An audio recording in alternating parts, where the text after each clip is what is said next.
할렐루야, 주님을 찬양합니다. 우리 주님의 은혜와 평강이 넘치기를 빕니다. 오늘 이제 5월 가정의 달이죠. 오늘은 어린이 주일입니다. 자녀를 키워보면 부모의 가장 큰 기쁨이 되는 것이 자녀이고, 또 부모의 가장 큰 근심이 되는 것이 이 자녀이지요. 사랑하니까 기쁨이 되기도 하고 또 근심이 되기도 합니다. 우리 인간은 연약하고 한계가 있기 때문에 이렇게 살면서 근심거리가 있습니다. 그런데 무한하시고 또 영원하시고 전능하신 초월자 하나님도 근심을 하실까요? 하나님에게 근심이라는 단어는 어울리지 않아 보입니다. 그런데 성경에 보니까 하나님이 근심하신다는 표현이 나옵니다. 어떻게 전능하신 하나님이 근심하실 수 있을까? 오늘 우리가 사사기 말씀을 살펴보려고 합니다. 우리 성경 읽기 진도표에 따라서 계속 읽고 있는데, 이제 정복시대 여호수아 끝나고 사사시대에 들어왔습니다.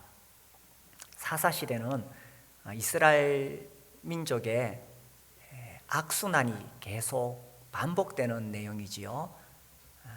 그들이 하나님을 버리고 죄를 지어서 타락합니다.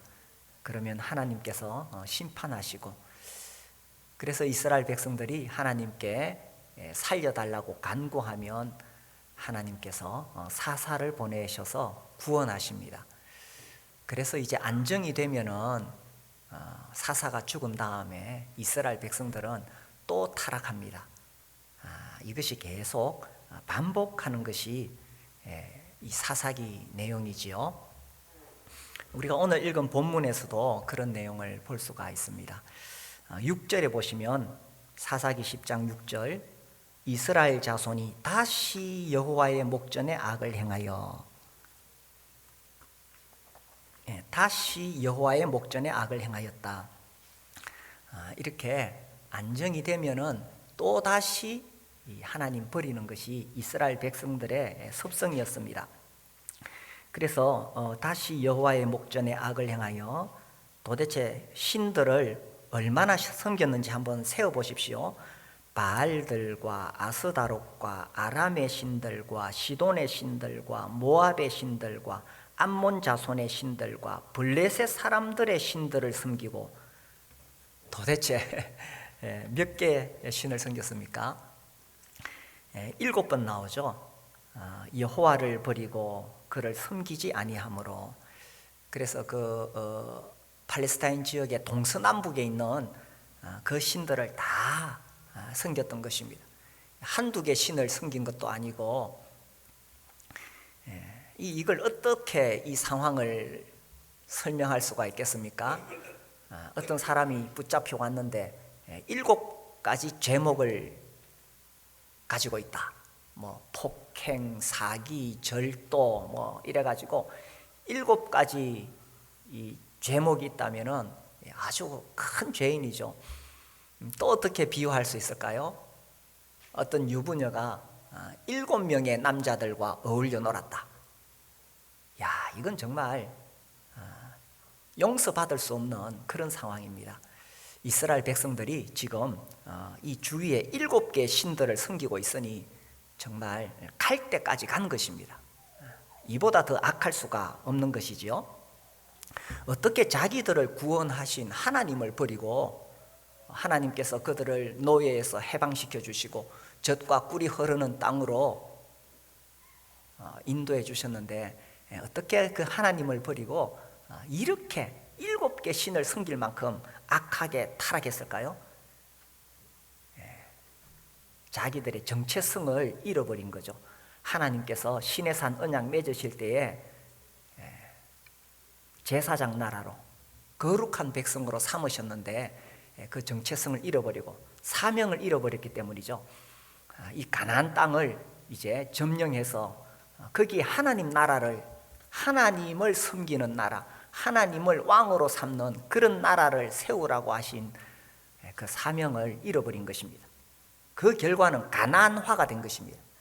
하나님은 그 가나안 사람들의 그 악한 모습을 보시고 그들을 진멸하시고 거기다가 하나님 섬기는 거룩한 나라 세우라고 하셨는데, 이 사명을 잃어버리니까 반대로 그들이 가나안화가 되어버렸다는 것입니다. 왜 이렇게 되었느냐? 이 사람들이 가나안 땅에 들어와 보니까 이 가나안 땅이 주는 엄청난 매력이 있거든요. 풍요와 쾌락이죠. 그래도 여호수아와 함께 했던 그 장로들이 살았을 때는 그나마 나았습니다. 그런데 이 여호수아와 그와 함께 있었던 장로들이 떠난 다음에는 이제 그 가나안 땅의 매력에, 그 유혹에 넘어갔던 겁니다. 모세가 죽기 전에 신명기에서 그렇게 경고했지요. 여호수아도 죽기 전에 마지막 여호수아 24장에서 그렇게 경고를 했지요. 그 가나안 사람들처럼 되면 안 된다고. 그런데도 이 가나안 사람들을 진멸하지 않았기 때문에 자기들이 가나안화 된 것입니다. 이 가나안 사람들이 왜 망했어요? 이런 우상 섬기면은 결국은 영적인 타락, 도덕적인 타락, 성적인 타락, 그래서 하나님의 심판을 받아서 망했잖아요. 그래서 가나안 사람처럼 되지 말라고 했는데 이스라엘 백성들이 그만 이 길을 가고 있는 거예요. 가나안화 되고 가고 있는 거예요.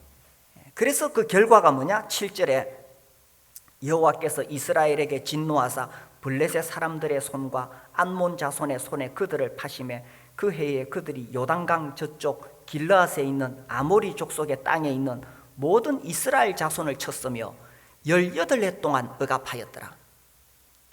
그렇게 해서 이방 민족의 억압을 받게 되었다는 것입니다. 하나님의 보호를 떠나게 되면 악한 세력의 억압을 받을 수밖에 없는 것이지요. 왜 하나님께서 이렇게 심판하시느냐? 가만히 두면은 계속 그렇게 우상 숭배하고 가난화 되면은 멸망하거든요. 그래서 정신 차리라고. 우리가 왜 자녀들을 징계합니까? 잘못된 길로 가면 정신 차리라고 징계를 하잖아요. 우리도 정신 차리지 않으면은 이렇게 될 수 있습니다. 이스라엘 백성들은 가나안화 되었지만 우리는 세속화 될 수 있습니다. 이 세상이 주는 매력이 얼마나 우리를 유혹하고 있습니까? 세상이 주는 매력, 풍요와 쾌락이죠. 그래서 하나님께서 이 세상에 대해서 거듭거듭 이 경고를 하셨습니다. 그래서 이 요한 1서 2장 15절에 보면 이 세상이나 세상에 있는 것들을 사랑하지 말라. 누구든지 세상을 사랑하면 아버지의 사랑이 그 안에 있지 아니하니. 이 세상이나 세상을 사랑하지 말라. 16절 이는 세상에 있는 모든 것이 육신의 정욕과 안목의 정욕과 이생의 자랑이니 다 아버지께로부터 온 것이 아니요 세상으로부터 온 것이라. 육신의 정욕, 안목의 정욕, 이생의 자랑, 이 세상이 얼마나 우리를 매력적으로 유혹하고 있는지 모릅니다. 한 10년 전에 제가 이 시내에 갔다가 어떤 그 백화점에 들어갈 기회가 있었어요. 야, 정말 막 그냥 눈이 휘둥그레지더라고요. 뭐 제가 그런 데 갈 일이 잘 없다가 가니까 그 건물 자체뿐만 아니라 그 안에 막 얼마나 휘황찬란한지, 야, 정말 매력적이더라고요. 이 세상이 정말 우리를 그렇게 유혹하고 있습니다. 우리가 놀라운 구원을 받았지만 세상이 주는 매력이 우리에게 강하게 올 때 우리의 정체성, 우리의 사명을 잃어버리면 거기 빠질 수가 있다는 거지요. 하나님은 우리를 구원하셔서 세상을 복음화하라고 하셨는데 우리가 복음화하지 못하면 세속화 될 수 있다는 것입니다. 이스라엘 백성들에게 가나안 땅을 점령해서 하나님화하라고 했는데 그들이 가나안화 되어 버렸잖아요. 그래서 우리의 정체성을 잃어버리게 되면 이렇게 될 수 있다는 것입니다. 제가 우리 교회의 우리 자녀들 다음 세대, 오늘 또 어린이 주일인데 뭐 어린이뿐만 아니라 청소년, 청년들, 우리 젊은 가정들을 볼 때에 우리 때보다 더 많은 유혹이 있는 세상에 살고 있다는 겁니다. 그리고 믿음의 1세대는 나름대로 이 영적인 갈등을 했습니다. 정말 하나님이 계실까? 정말 천국과 지옥이 있을까? 인생의 목적이 뭘까? 이렇게 나름대로 영적인 갈등을 하고 정말 구원받아야 된다는 그런 갈망 속에서 예수님을 믿게 되었죠. 근데 요즘 이렇게 젊은이들 또 우리 자녀들을 보면 그런 영적인 갈등이 없이 그냥 교회 나오면서 자연스럽게 하나님 믿게 되었고, 그리고 그냥 뭐 이 복음을 듣고 믿는다고 하고 또 침례도 받고 이렇게 합니다.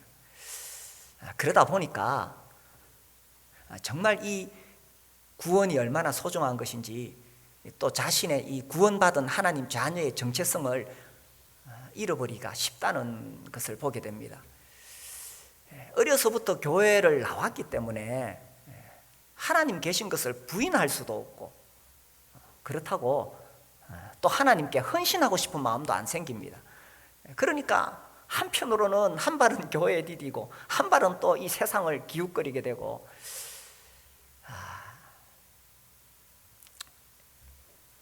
그래서 이제 이 우편 강도를 찬양하게 되는 거죠. 야, 복되다 우편 강도여, 세상에 살 때는 지 맘대로 살다가 죽기 직전에 예수 믿고 낙원 가는구나. 이게 왜 이렇게 됐냐 하면 정말 이 예수 믿는 기쁨과 하나님이 주시는 그런 하늘의 그 소망을 맛보지 못했기 때문에 그런 거죠. 세상에 있는 것이 아무리 알록달록 아름답다고 하지만 세상이 주는 것이 결국 우리를 만족하게 할 수 없다는 것입니다. 수많은 사람들이 그것을 이미 경험했잖아요. 그게 아니라고. 솔로몬이 그게 아니라고. 그죠? 이 사마리아 여인에게 예수님이 찾아오셔서 그러잖아요. 그 사마리아 여인이 남편을 5이나 두고 이 남자하고 살아봤다가 저 남자하고 살아봤다가, 그렇지만 만족이 없습니다. 그때 예수님이 나타나셔서 그에게 말씀하시잖아요. 요한복음 4장에 보면은 예수님이 그 여인에게 이 물을 마시는 자마다 다시 목마려느니와, 이 물을 마시는 자마다, 세상이 주는 물을 아무리 그거 달콤하고 매력적이어서 그 아무리 마셔도 이 물을 마시는 자마다 다시 목마르려니와 내가 주는 물을 마시는 자는 영원히 목마르지 아니하리니. 우리가 예수를 믿는 이유가 뭡니까? 세상이 줄 수 없는 생수를 예수님이 주시기 때문에. 내가 주는 물을 마시는 자는 영원히 목마르지 아니하리니 내가 주는 물은 그 속에서 영생하도록 솟아나는 샘물이 되리라. 그래서 속지 말아야 된다는 것입니다. 그 존 메가더 목사님이 이렇게 여러분하고 같이 이렇게 쓴 책이 있는데, 우리말로 책 제목이 세상보다 나은 기독교, 이런 책이 있어요. 본래 책 제목을 보니까 잘못된 길로 간 세상에 대한 올바른 생각, 이렇게 돼 있더라고요. 세상이 우리에게 육신의 정욕, 안목의 정욕, 이생의 자랑, 이것으로 우리를 자극하지만 이 잘못된 길로 가고 있는 이 세상에서 어떻게 그리스도인이 올바른 생각을 가지고 있어야 되느냐. 근데 이제 그분은 워낙 또 강력하신 분이라 그 책 읽어보면은 아주 강력하게 경고를 하고 있습니다. 이 세상에 살 동안에 정말 우리를 자극하는 엔터테인먼트, 그죠? 뭐 또 그 책에는 비디오 게임이라고 돼 있던데, 옛날에 우리 때는 뭐 중학생, 고등학생 때 전자 오락실 갔는데 요새는 뭐 30대, 40대도 다 이렇게 컴퓨터로 게임 하잖아요, 그죠? 뭐 그런 것이 다 잘못됐다 뭐 이런 의미가 아니라 그런 것들이 얼마나 우리를 자극적으로 감각적으로 유혹하고 있느냐 하는 것입니다. 그런데 결국 거기에 빠져서 그것으로 인생을 허비하게 될 때 인생은 파멸되는 것이고 그것이 진정한 만족을 줄 수 없다는 것입니다. 그래서 결국 공허할 수밖에 없다는 거죠. 그 주님 말씀하시기를 이 물을 마시는 자마다 다시 목마르려니와 내가 주는 물은 영원히 목마르지 아니하려니 그 속에서 솟아나는 생수가 되리라. 그래서 우리가 세상에 속지 말아야 된다는 것입니다. 그래서 우리 그리스도인들을 통해서 하나님께서 이 세상에 바라시는 것은 이 깨어진 세상, 하나님 떠나서 이 자극적인 그런 것을 찾아가는 이 잘못된 세상에 정말 예수님이 주시는 이 생수가 무엇인가를 보여주는 그런 삶을 사는 이것이 우리의 정체성이요 사명이라는 겁니다. 아멘을 안 하시네.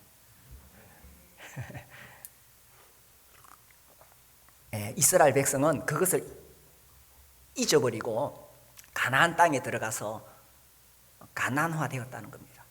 그래서 이 사사기 10장 9절에 보면 암몬 자손이 또 요단을 건너서 유다와 베냐민과 에브라임 족속과 싸움으로 이스라엘의 곤고가 심하였더라.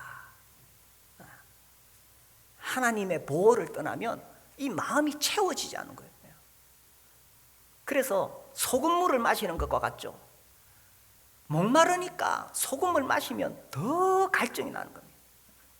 10절 이스라엘 자손이 여호와께 부르짖어 이르되 우리가 우리 하나님을 버리고 바알들을 섬김으로 주께 범죄하였나이다 하니 이스라엘 자손들이 왜 여호와께 부르짖었습니까? 하나님을 찾는 이유가 뭐냐?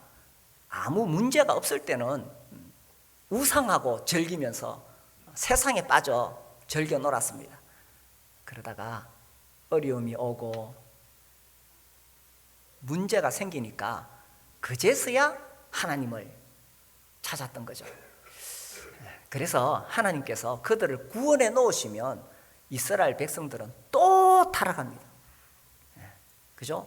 위급하면 하나님 찾았다가 하나님이 구원해 놓으시면 또 떠나게 됩니다. 그래서 이제 11절에 보시면 여호와께서 이스라엘 자손에게 이르시되 내가 애굽 사람과 아모리 사람과 암몬 자손과 블레셋 사람에게서 너희를 구원하지 아니하였느냐? 또 시돈 사람과 아말렉 사람과 마온 사람이 너희를 압제할 때 너희가 내게 부르짖음으로 내가 너희를 그들의 손에서 구원하였거늘. 그들이 찾아와서 하나님께 제발 살려달라고 하면 그때마다 계속 구원하셨는데 또 살만하면 세상으로 돌아가서 우상과 즐기고, 그러다가 너무 곤고가 심하면 또 하나님께 찾아오고. 하나님 떠난 결과는 이 9절 끝에 나오는 것처럼 곤고가 심하였더라. 이 사사기에서 계속 반복돼서 나오는 내용, 이 사사기에서 알려주는 메시지가 하나님 떠나면 곤고할 수밖에 없다는 것입니다. 그래서 하나님 떠난 인생의 비참함을 사사기에서 계속 이야기하고 있습니다. 그래서 문제가 생기니까 평소에 그들이 숭배하던 우상한테 가서 살려달라고 안 그래요. 하나님한테 와서 살려달라고 그럽니다. 왜 그럽니까? 이스라엘 백성들도 알았습니다. 우상이 자기들에게 도움이 되지 않는다는 것을 알았어요. 문제 가운데서 정말 그들을 건져내실 수 있는 분은 하나님밖에 안 계시거든요. 그렇죠? 우리가 살면서 어떤 문제에 빠졌을 때 정말 우리를 그 문제에서 건져주시고 구원하실 수 있는 분은 하나님밖에 안 계십니다. 그래서 이스라엘 백성이 염치불구하고 그렇게 하나님 배신하고 돌아갔지만 급하니까 어쩌겠어요. 급하면 또 하나님 찾아야 됩니다. 그죠? 급하면 하나님 찾아야 됩니다. 그래서 하나님께 찾아왔는데 13절 보세요. 너희가 나를 버리고 다른 신들을 섬기니 그러므로 내가 다시는 너희를 구원하지 아니하리라. 가서 너희가 택한 신들에게 부르짖어 너희의 환난 때 그들이 너희를 구원하게 하라 하신지라. 하나님께서 이번에는 아주 단호하게 거절하십니다. 지금까지는 이런 적이 없으셨거든요. 그래도 살려달라 그러면 하나님께서 구원해 주셨는데 이번에는 단호하게 거절하시면서 다시는 너희를 구원하지 아니하리라 이렇게 말씀하신 겁니다. 7개의 신들을, 그 주위에 있는 모든 신들을 끌어다가 섬기니 얼마나 지금 악한 상황에 처해 있는 것입니까? 그래서 하나님께서 이제 다시는 너희를 구원하지 아니하리라. 그런데 이렇게 말씀하신 그 하나님의 그 속마음이 어떨까 하는 것입니다. 오늘 아침에 내가 다시는 너희를 구원하지 아니하리라 하신 이 말씀 속에 담겨 있는 그 하나님의 마음을 전하고 싶은 거예요. 우리는 왜 자식들이 막 애를 먹이면, 그죠? 화가 나니까 다시는 안 하겠다 이렇게 말할 수 있습니다. 그런데 하나님은 그렇게 쉽게 감정적으로 말을 내뱉으실 수 있는 분이 아니시잖아요. 그런데 내가 다시는 이라고 하셨지만 과연 하나님이 그럴 수 있느냐는 것입니다. 정말 다시는 그들을 구원하지 않으실 수가 있겠어요? 어떤 집에 진짜 문제 아들이 있었어. 나가가지고 문제 일으키면은 아버지가 가가지고 해결해주고, 또 아버지 돈 훔쳐가가지고 도박하고 창녀들하고 어울려 놀고, 그러다가 빚져가지고 들어오면은 또 아버지가 자식이니까 어떠겠어요? 또 가서 갚아주고 해결해주고, 계속 이러다가 이번에 진짜 큰 사고를 쳤네. 그래, 이번에도 와가지고 무릎을 꿇고 아버지 한 번만 나를 좀 용서해 주시고 살려달라고. 그러니까 아버지가 너무 화가 나가지고 이건 뭐 아무리 해결을 해줘도 끝이 없거든. 그래서 아버지가 이놈아, 다시는 이제 네 문제를 해결 안 해주겠다. 네 문제 네가 해결해라. 다시는 내 찾아오지 마라 하고 쫓아내버렸습니다. 그럴만 하죠, 그죠? 얼마나 화가 났겠어요, 아버지가. 그런 마음이 듭니다. 그런데 나중에 들려오는 소식이 이 빚쟁이들이 자기 아들을 위협하고 막 협박하고 상해하겠다 그러고, 이런 소식 들으면은 아버지가 모른 체 할 수 있겠어요? 정말 지긋지긋하게 애먹이는 그 아들 다시는 꼴도 보기 싫은데, 그런데 빚쟁이들이 막 상해하겠다 그러고 막 협박한 그런 소리 들으면 아버지가 외면할 수 있겠어요? 우리 하나님의 마음이 그렇다는 것입니다. 하나님이 다시는 이라고 말씀하셨지만 그 속마음에는 그렇게 할 수 없는 분이심을 하나님도 알고 계시죠. 우리 인간들은 그렇게 감정적으로 내뱉을 수 있지만 하나님은 그렇게 하실 수 없는 분이신데도 이렇게 말씀하실 수밖에 없는 그분의 마음이라는 것입니다. 신앙생활은 그냥 율법적으로 율법적으로 내가 이거 해야지, 성경 억지로 읽고 주일날 교회도 억지로 그나마 막 지각해가지고, 그죠? 예배 시간 늦게 막 억지로 나오고, 또 신앙생활이라는 것은 어떤 성경의 교리를 믿는 거, 이렇게 믿어야 내가 삼위일체 교리를 믿고, 이거 예수님 은혜를 믿어야 구원을 받는구나, 이런 교리를 믿고, 그게 신앙생활 아닙니다. 내가 바른 교리를 믿고 있고, 물론 그거 중요해요.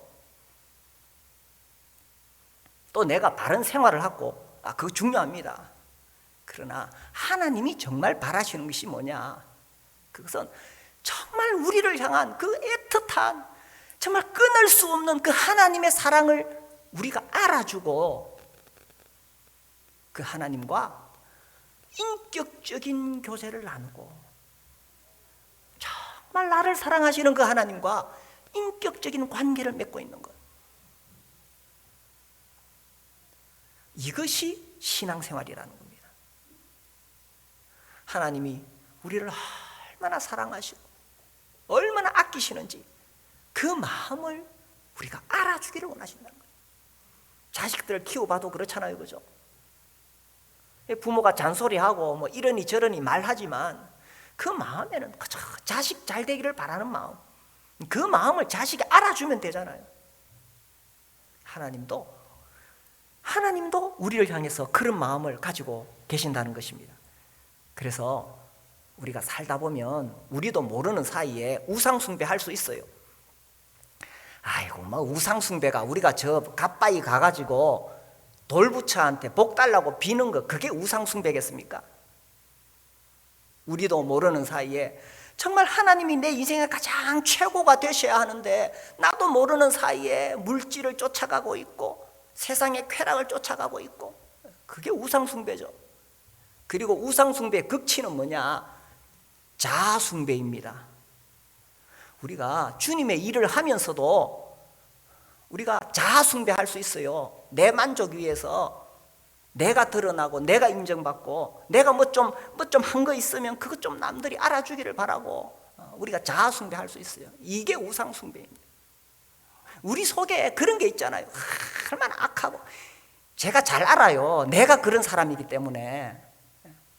정말 하나님께서 정말 은혜로 그냥 값없는 긍휼로 나를 불쌍히 여겨주시지 않으면 한순간도 내가 설 수 없다는 사실을, 뭐 저 같은 사람은 어떻게 감히 이 강단에 설 수가 있겠어요. 그래도 하나님이 나한테 바라시는 게 있다면 하나님이 나를 그렇게 사랑하신다는 것을 내가 알아주기를 바라신다는 거죠. 우리 시편 한번 볼까요? 시편 103편에 보면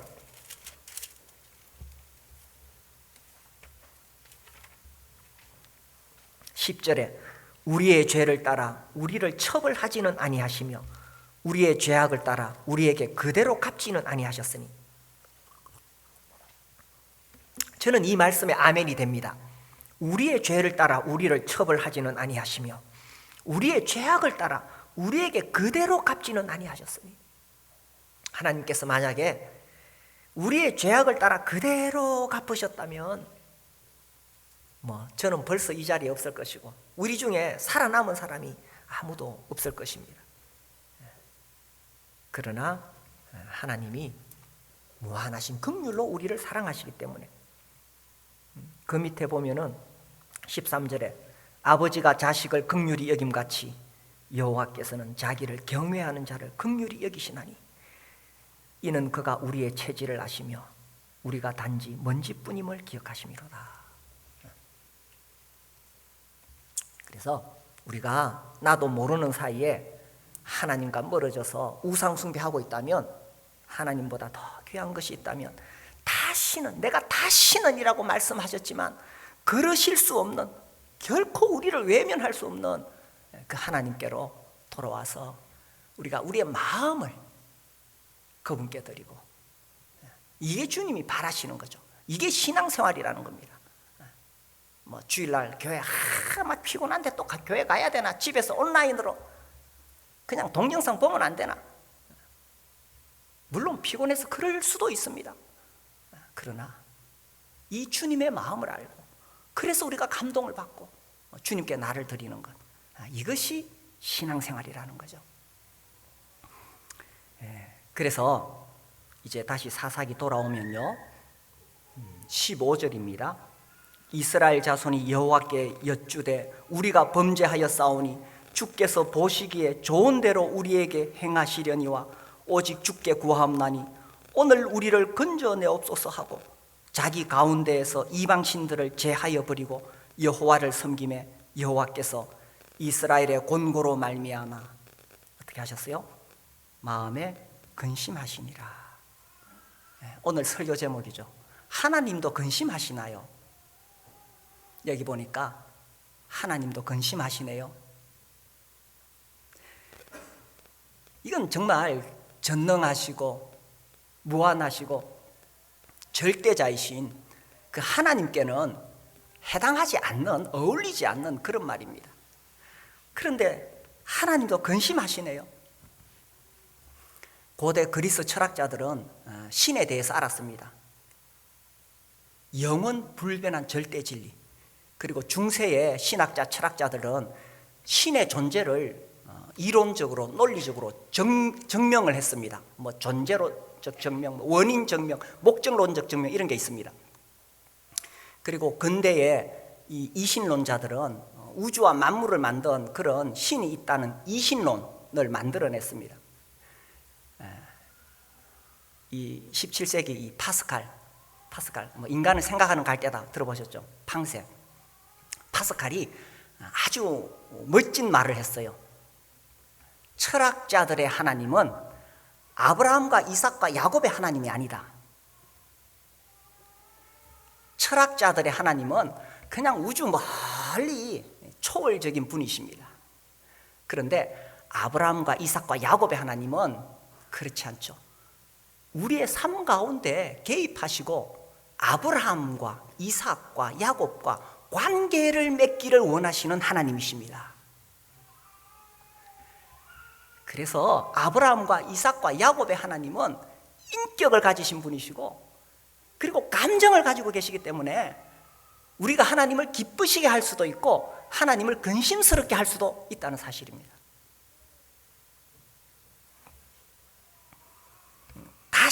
내가 다시는 구원하지 아니하리라고 하셨지만, 그런데 여기 16절 보니까 이스라엘의 곤고로 말미암아 마음에 근심하시니라. 자기 백성들이 곤고한 걸 차마 외면하지 못하는 거예요. 아버지가 자식이 잘못된 길로 가니까 어떻게든 바로 잡아보려고 때렸습니다. 그런데 때리고 나서 돌았을 때 그 눈물 흘리는 아버지의 마음, 이스라엘의 곤고로 말미암아 마음에 근심하시니라. 이것이 우리 하나님 아버지라는 사실입니다. 왜 근심하시느냐? 사랑하시기 때문에. 우리를 향한 하나님의 마음을 인간의 언어로 어떻게 표현할 수 있느냐? 성경에 수없이 하나님은 사랑이라고 표현되어 있는데, 이건 우리가 뭐 사랑을 하도 많이 들으니까 그래 뭐 사랑이야 이렇게 생각할 수 있습니다. 그런데 그 하나님의 사랑을 정말 인간의 언어로 표현한 것이 이 근심 아니겠어요?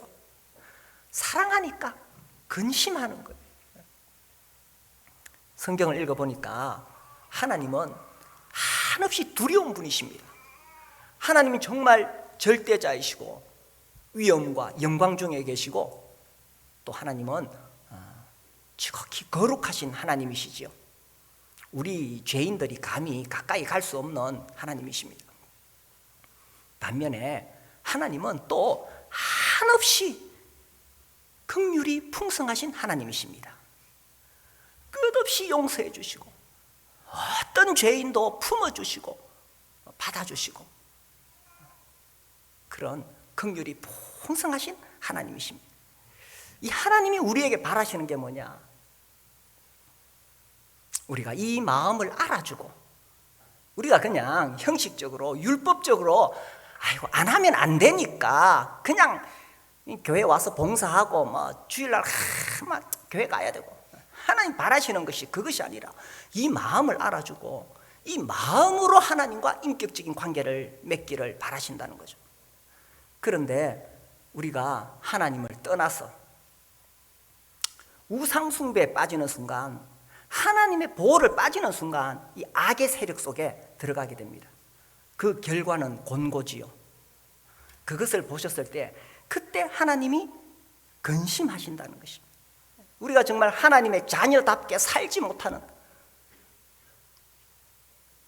그런 모습일 때 하나님이 우리를 향해서 근심하실 수밖에 없다는 것입니다. 오늘날 이 세상이 주는 유혹이 얼마나 달콤한지 모릅니다. 우리도 모르는 사이에 그렇게 흘러갈 수가 있습니다. 특히 제가 우리 자녀들 볼 때에 우리가 젊은 시절, 청년 시절보다 지금은 더 많은 유혹 속에 살아가고 있습니다. 풍요와 쾌락이 얼마나 자극적으로 감각적으로 우리 자녀들을 유혹하고 있는지 모릅니다. 그런데 그 속에 즐기다 보면 자기도 모르게 삶겨 죽어요. 개구리 삶는 이야기 많이 들어보셨죠? 뭐 실제로는 그렇게 안 된다 하기도 하는데 제가 안 삶아봐서 모르겠습니다만은, 왜 개구리 왜 이렇게 솥에다가 넣고 밑에서 미지근하게 불을 데피기 시작하면 이 개구리가 이렇게 헤엄치다가 물이 점점 온도가 올라가고 있는 거 모르고 그 안에 헤엄치다가 삶겨 죽는다 그러잖아요. 그래서 우리가 이 세상의 매력에 빠져 있으면 우리도 모르는 사이에 삶겨 죽을 수가 있다는 사실입니다. 그렇게 되어가고 있는 것을 보실 때 하나님이 근심하실 수밖에 없다는 거죠. 사랑하실 때 제가 보니까 나타나는 두 가지 반응이 이런 것 같아요. 두 가지 현상. 진짜 사랑하니까 하나님의 기쁨이 될 수도 있고 하나님의 근심이 될 수도 있다는 것입니다. 하나님이 우리를 사랑하시는 것은 다 마찬가지예요, 그죠? 우리가 자녀들 키워보지만 정말 사랑하잖아요. 사랑하는데 자녀들이 우리의 한없는 기쁨이 될 때도 있고 한없는 근심이 될 때도 있습니다. 사랑하니까. 정말 세상에 이보다 더 좋을 수 없는 기쁨을 주는 것이 자녀이고, 또 세상에 이보다 더 가슴 아프게 하는 근심을 주는 것이 이 자녀이죠. 사랑하니까. 그래서 하나님 우리를 사랑하시는데 우리가 그 하나님께 기쁨을 줄 수 있고 드릴 수도 있고 근심을 드릴 수도 있다는 거예요. 제가 지난주에 이렇게 책을 보다가 진젠도르프를 읽으면서 우리 청년 시기에 이 진젠도르프 이야기를 많이 했어요. 독일의 그 경건주의자, 아주 대표적인 모라비안 공동체를 세운 분이시죠. 이분이 그 일기장에 적었던 그 유명한 글, 나의 열망은 오직 하나뿐이다. 나의 열망은 오직 그분, 주 예수 그리스도뿐이다. 이것이 이 청년들이 이런 글을 읽었을 때 막 얼마나 마음이 뜨거웠겠어요.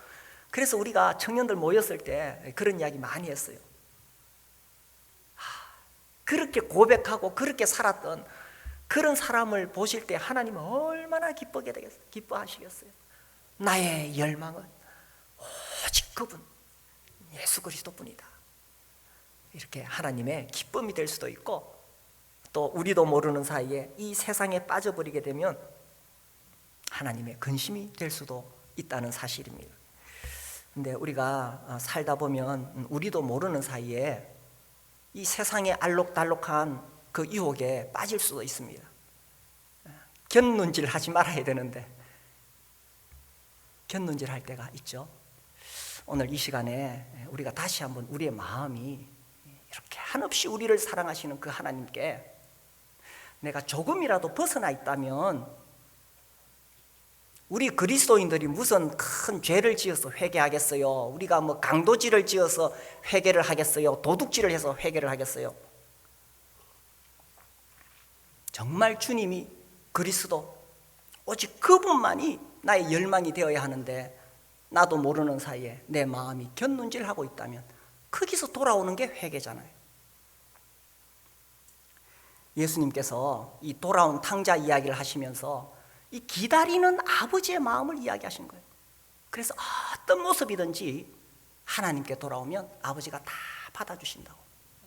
이 아버지가 밤마다 문 열어놓고 혹 밤에 왔다가 문이 잠겨 있어서 자식이 그냥 갈까봐 밤마다 문 열어놓고 마음 졸이시며 나간 자식 돌아오기만 밤새 기다리신다오. 이것이 아버지 마음이겠죠. 그래서 내 마음이 조금이라도 주님으로부터 벗어나 있다면 이 시간 그 아버지께로 우리의 마음을 돌이키고 돌아가는 그런 시간이 되기를 바랍니다. 우리 아까